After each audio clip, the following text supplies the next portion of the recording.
Welcome to Pick Up and Deliver, the podcast where I pick up my audio recorders. I step out of the library and deliver an episode to you while I walk home. I'm Brendan Riley.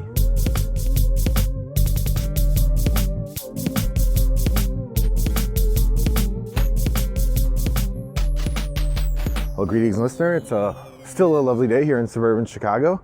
I swung by the library and looked through the Lucky Day shelf, and I picked up The Blackening and some sort of teenage revenge movie called like Becky Causes Trouble or something like that. I already forgot the title, but it looked amusing, so I grabbed that. Well, I'm on my way home, and I thought I would take a couple minutes here to talk about some games I played recently. That's right, it's time for Board Game Espresso Triple Shot. If you order a Board Game Espresso, they make it a latte here on Pick Up and Deliver. So for those of you new to the podcast, Board Game Espresso is a segment I do regularly where I talk about 3 games I've played for the first time recently and what I thought of them. It's pretty simple, pretty fun, quick reviews. So as a reminder, these are quick reviews. They are meant to be snapshots of my thinking about a game after having only played it once. That's the key part, after having only played it once. So these aren't in-depth reviews by any means because I haven't played the game enough to have an in-depth opinion. So the first game I want to talk about is a game called Magic Rabbit. Now I've seen a couple other people talk about this game since then, particularly Board Games with Brandy on TikTok. I think she's on Instagram as well, has played it. I played it because my friend Paul picked it up in England. He was over there and brought it back for us to play. It's a simple game. It's a little co-op, takes like 5 minutes to play around, and you can play a couple rounds. You can make it harder or easier if you want. It's a cute little game. The idea is that it's magician themed, so you have a row of magician's hats, and then you have tiles underneath the hats that are either empty or no, they have rabbits with different numbers. There's also doves that sit on the hats, and that's kind of the whole setup. You have a line of 9 hats with numbers on them. Underneath are rabbits with numbers on them, and there are a number of doves that sit on top of the hats. And the goal of the game is for the players to work together to arrange all of the rabbits underneath the correct hats. So the way it works is on your turn, I think you do 2 things. I don't remember exactly, but it's something like you can peek under a hat and you can switch a hat from one position to another, or maybe you can move a rabbit from one position to another, or like swap the 2 rabbits, something. There's a bit of, that's that sort of thing. You're rearranging the hats and the rabbits, and then you can move the dove, which the dove kind of blocks anyone from interfering with the hat on their turn. You play in a group, and you're not allowed to share information with anybody about what's there. Everybody just takes their turns. So you have to kind of infer from what people are doing that you're all kind of working together toward getting all the hats and rabbits in the right spot. And so there can be times where you're like trying to figure out, I know that the number 3 rabbit needs to go here, and I know it's under this one, so I'm just gonna swap this one and that one. And it turns out the other person had the rabbit under the other one in the correct spot. So you've now, in order to get the number 3 in the right spot, you've removed the one that needed to be in another spot or something. I don't know. That's an example. It's pretty good. It's a light, fun, cooperative game. The silence, the no speaking part is interesting and easy to play. Overall, a really solid experience. I'd recommend it if you get a chance. That's Magic Rabbit. Designed by Julie Dutoit, Romanic Geraniliu, and Ludovic Simonet, and Cecile Ziegler. Apologies for pronunciation on that one. Next up game I want to talk about is Dawn of the Peacemakers. This is a game I was happy to get off of my shelf of opportunity. It's been on there a long time. It is a game from, I believe, Sammy Lasko of Snowdale Design. Sammy Lasko seems to be a one-person design house, does the art and the design of the games. I first encountered them when they made Valley of Merchants, which is a interesting deck-building, deconstruction game that I like very much. He's made 3 of them. Dale of Merchants, that's it. He's made 3 of them. I only have 1, but it's the kind of game that is really pretty great. Dawn of the Peacemakers, the premise is really interesting. There's a kingdom, there's a bunch of factions in the kingdom. The king does not want the factions to go to war with each other, but they're all on the verge of going to war with each other. You play one of the king's advisors, and he sends you into the field to try and prevent the war. And so the premise of the game is that you have these 2 sides that are going into battle, and they're somewhat automated, And each of the players has a character, and your goal is to intervene in the battle in such a way that neither side wins the battle. You want them to come to a draw. The faster you can get them to a draw, the quicker they'll withdraw and the less damage they'll do. But sometimes you have to just sort of balance out the damage so neither side feels like it won the battle, because the stalemate will lead toward peace. It's a weird premise, but really interesting, and makes for a mechanically fun game. We played one round. I enjoyed it. Everybody said, yeah, let's play again, and we haven't touched it again since. But it definitely is something we're going to come back to, and I'm really excited to try it some more, just because it's such a neat premise. The art's cool. It comes with these little plastic minis, which I probably need to paint. And the puzzle solving is interesting. It reminds me a bit of Spirit Island or that type of game. It's not as complex, but interesting, and there's a lot of communication. I think it also, if I recall, doesn't have turn order. You can take your turns in whatever order you need, which I like as a mechanism in a co-op, so you can really maximize the response that your team is giving. I love it. So, I mean, I can't say I love Dawn of the Peacemakers yet. We've only played it once, but I do really enjoy it. I'm looking forward to playing it more.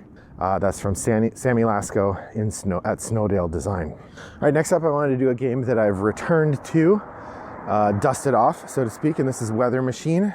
Now, weirdly, Weather Machine is a game that I don't own, and when it came out, I played it once with my friend Eric. Hi, Eric. I don't know if Eric listens or not. I think he does. At Eric's place, and then I didn't play it again for a while, and then just a couple months ago, in February actually, Eric invited me over to play again, and I played it, and then in March, I played again with my son and Paul. Ooh, that's 2 out of the 4 games here we played with Paul, and all 3 my son was playing. Wow, nice work, son. Or 3 of the 4, anyway. So Weather Machine is, like I said, a Vital Lacerda game. It's very heavy, very crunchy. I think when I played it, I thought it was too heavy almost, but having played it a couple more times now, I don't feel like it's dramatically heavier than. But if you haven't played Weather Machine, it is a very intense, very complex, heavy economic Euro game, but it's not themed around economics. It's themed around this like elaborate weather machine.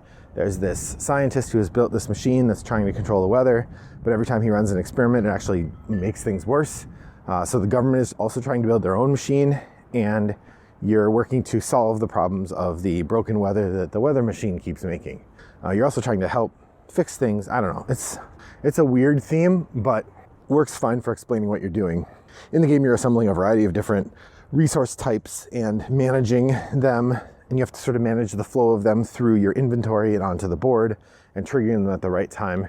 It's not entirely dissimilar from On Mars, although the mechanism that you're choosing stuff reminds me a bit more. It feels a bit more like Lisboa to me than On Mars, although neither game is the same. They're all pretty different. I like Weather Machine a lot, really fun, very heavy. I like it better now than I think I did after my first play. I think after my first play I was sort of mid on it, and I'm coming around to it, or I like it more this time. So definitely worth checking out if that's the kind of game you enjoy. Probably your first play is going to be pretty mystifying for half the play, and then it'll start to click into place. And it's easy to forget stuff, so you got to really pay attention to the way that extra costs trigger and the way bonuses trigger and so on.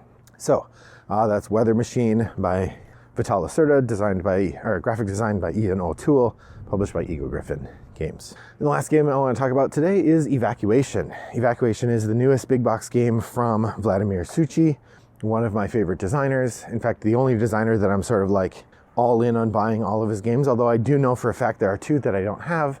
I don't have Aldebaran Duel, which is some sort of space dueling game. I haven't picked that up. And there's a children's game about dragons that I haven't picked up either. As far as I know, those are the only 2 I don't have. This is another game very much in the line of the kinds of games Suchy makes.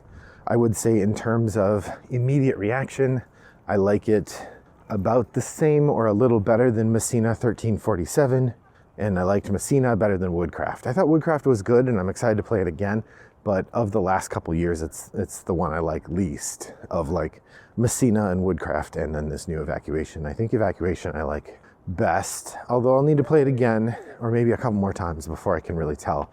I've sort of got Messina down now. I understand how it works, and I do really like that. Evacuation, I've only got the 1 play. If you haven't played it before, or are not familiar with it, the idea is that we are a civilization on a planet that is dying, and we need to move to another planet. We've started colonizing the other planet, and we have the ability to move there, but each of us represents one country, and we're trying to move our people from the old planet to the new planet. And you do that by building up resources, building up ships, and then moving people over. The part that works really well, or is really innovative, is the idea that you have a bunch of resources on the old planet and almost nothing on the new planet. And as the game goes along, you get more and more stuff on the new planet, and you have less and less stuff on the old planet. And you have to pay for things you're doing on each planet on that planet. So there's a really clever double economy mechanism that I just think is really neat. The graphic design works pretty well. As with a lot of Vladimir Suchy games, there's a couple missteps in the sort of rulebook and player aids and that sort of thing. It's a little bit confusing, but it's not bad. I think it's pretty good, and I think it's pretty fun. It's not quite as good as Underwater Cities or Shipyard, but still very good. Oh, I also did not pick up the new Shipyard, which looks really nice, but I have too many games to go buying second copies of games I already have. So that said, yeah, I really like Evacuation. It's definitely a keeper, definitely a game I'm going to play again as we go on. Well, that's the end of my list of games I played recently. What games have you played recently? I'd love to know. Head over to Board Game Geek Guild 3269 and share your thoughts there. I would love to hear what you've been playing. Maybe I've played that too.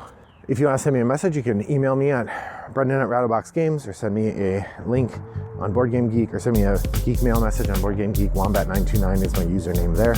Well, thanks for joining me today. I hope your next walk is as pleasant as mine was. Bye-bye.